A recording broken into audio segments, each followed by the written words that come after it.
Hey guys, what's going on?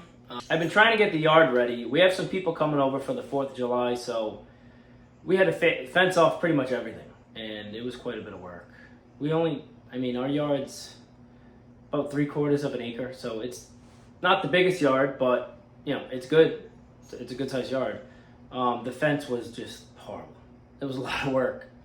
So dealing with that, and then just work and whatever else needed to get done. And I've had really no time. But miraculously, I found time to do something probably stupid, but that's okay. So yesterday morning, I'm sitting there, checking Marketplace, checking Craigslist like we all do. And I look at anything. It doesn't matter. Like, I'm not looking to buy anything. I just look to see what other cars are out there, deals and stuff, parts, whatever.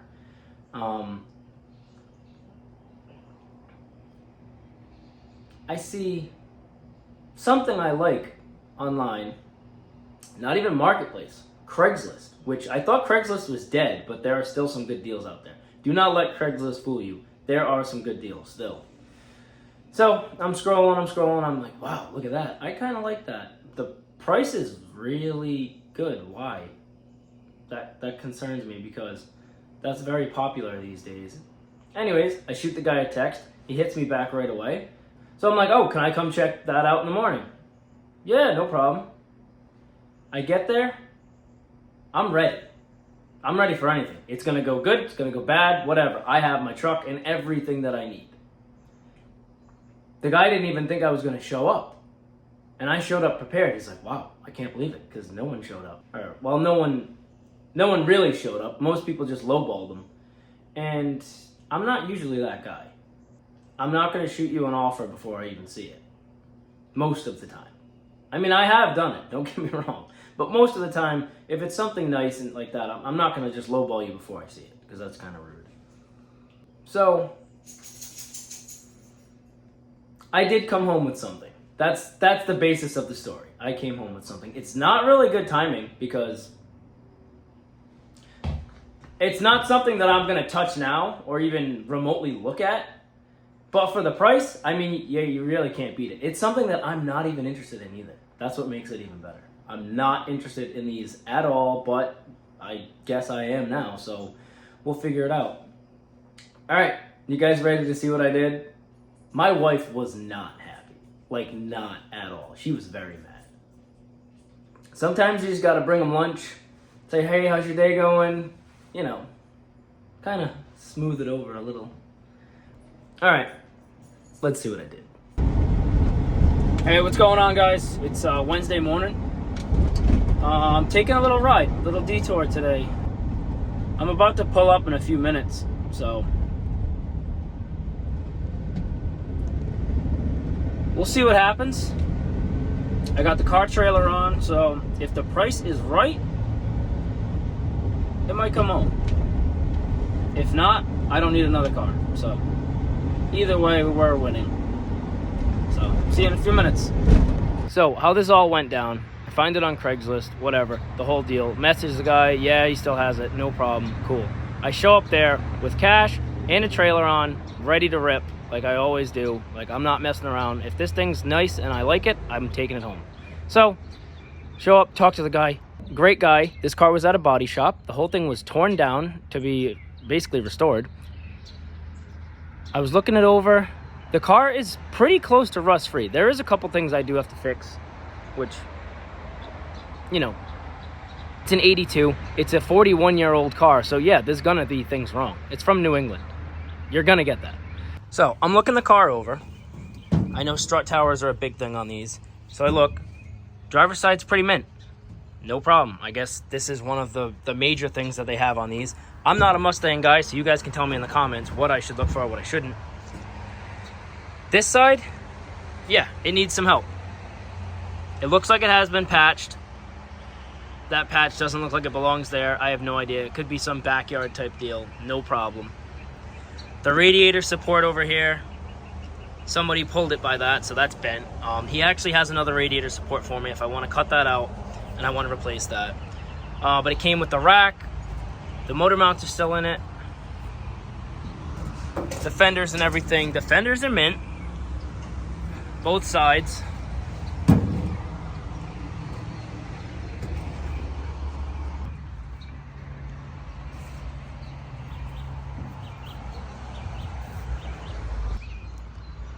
The car was basically disassembled because he was going to give this thing a full restoration. I guess this was the type of car that he really liked.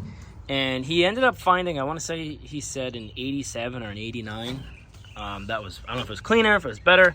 Either way, he had this car stashed aside. So obviously, like I said, he owns a restoration shop with his dad.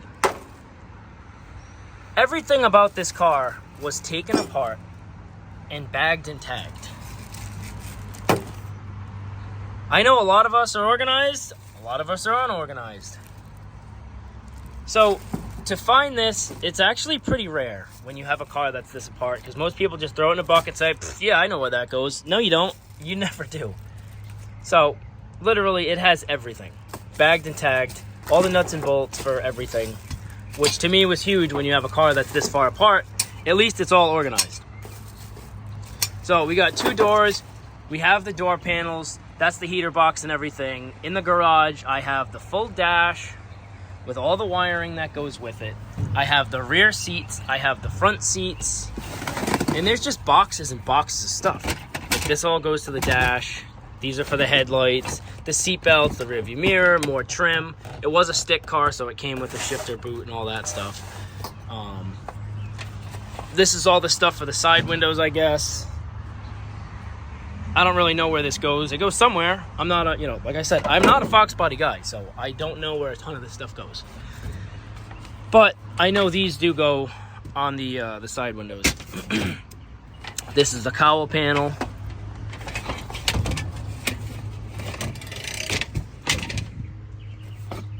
These go somewhere. Anyways. But it's got everything. The gas tank filler neck, the rear wiring, the seats, all that stuff. And look at it. I don't know what you guys think, but that's pretty clean. There is, so I can move the box a little bit. The car is soaked, it needs to be cleaned out. This floor pan was what I was expecting to be rotted from the research that I did. Most of the time this rots right here, I guess. Or here. And it's not even rotted there. You can't really see it, but it's rotted just under the driver's seat, but it does not interfere with any of the cross members or anything. You can probably see it better on the other side.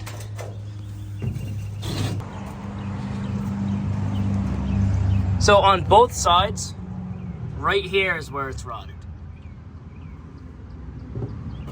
And there's virtually nothing over here.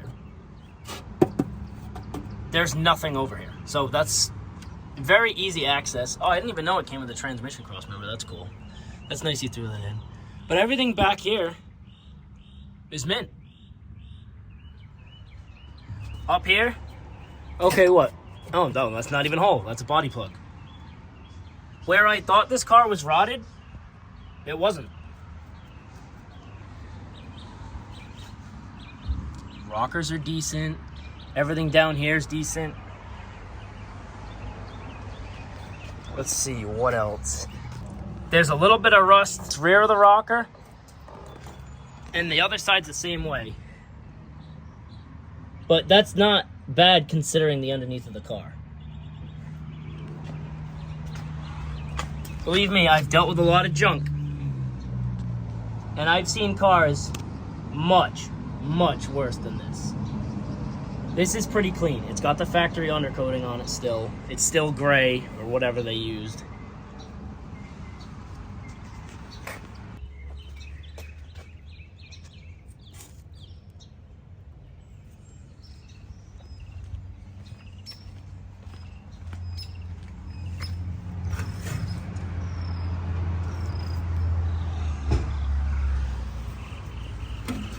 I don't know what color this originally was. I'm gonna assume because everything inside is red, the dash and all that stuff, it is red, but man, was that some thick paint. Let's see how clean it is under here.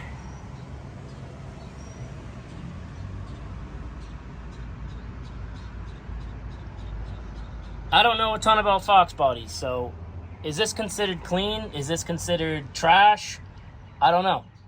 I know that this car was sitting in the dirt for a week, so that all splashed up. So that's not like it's all scaly corrosion, you know.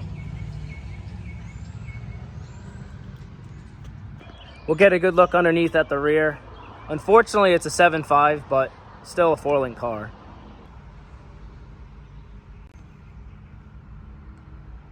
Well, that's a little walk around.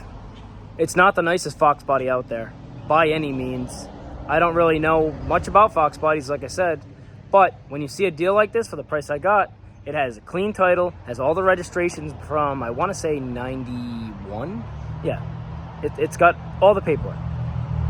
And I paid $450. I don't know if that's a good price, but all I know is if you have a car without clean paperwork, you cannot find paperwork for $450 most of the time. Maybe you have, maybe you've got a different story. All I know is I've seen cars that are just for parts with good paperwork go for more. This car is going to be getting put off to the side, and we'll touch it later on in the channel. But if you guys thought that I got a bad deal and this car is trash and I should scrap it, let me know. If you guys think that I got a good deal at $450 for something that's easily repairable, let me know. If you guys have any tips about these fox bodies, just let me know in the comments, because like I said, I don't know a ton about these. I'm a Chevy guy. This is not me at all. But right now, I don't think that matters. Whether you're a Ford guy, Chevy guy, whatever, it doesn't really matter. If you like cars, we all have the same common goal, so I have no problem getting involved in something like this. So let me know. All right, let's offload this thing. It's gonna be fun. All the tires are slashed. And these ramps that I built for this trailer, which is not meant for what I'm doing, they weigh about 140 pounds a piece. So let's cut to the time lapse of that.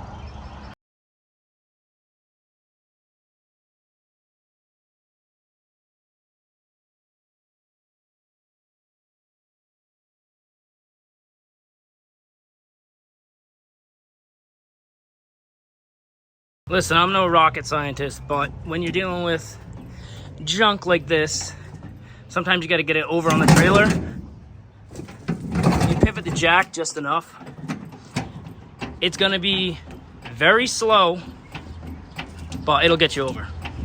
And then I also have a snatch block. When the cable pulls, it actually pulls the car back. So this car has tires that will not hold air. They all have gashes in them. So between inching the car over to the right and then the snatch block, we'll at least get it off the trailer. I'm not telling you to do this. You do this at your own risk, because things can go wrong if you don't do it right. But this is what works for me. So if you do it, just be careful. And it's not on me. A lot of times I end up having to do stuff like this because I work alone. Let's see if I did it right.